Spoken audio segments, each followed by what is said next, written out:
झड़ के कोपल तोहसे जियल नइखे गवारा हो। कह कैसे उमर भरला सनम करब गुजारा हो। रोवाता दिल बेचारा हो। होई प्यार न दोबारा हो। होई प्यार न दोबारा हो। होई प्यार न दोबारा हो। होई प्यार न दोबारा हो।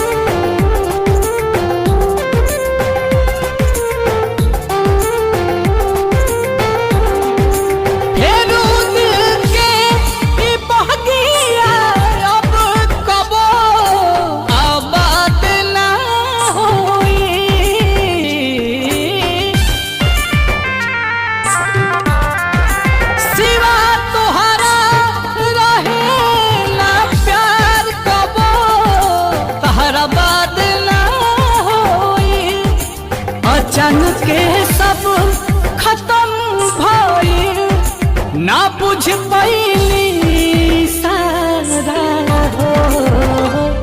होई प्यार न दोबारा हो।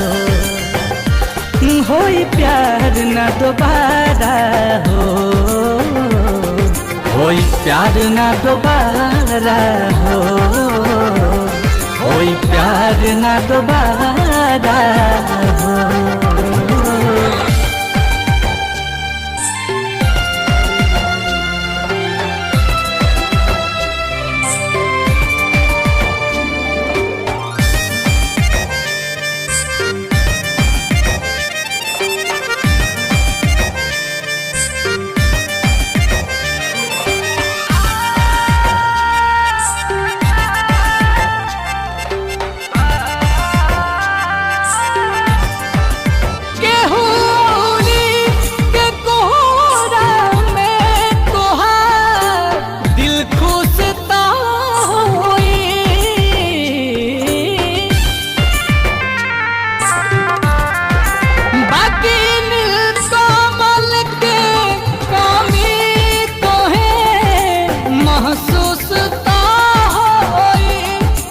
नजर के सामने आंसू के ना पैबू नजारा हो।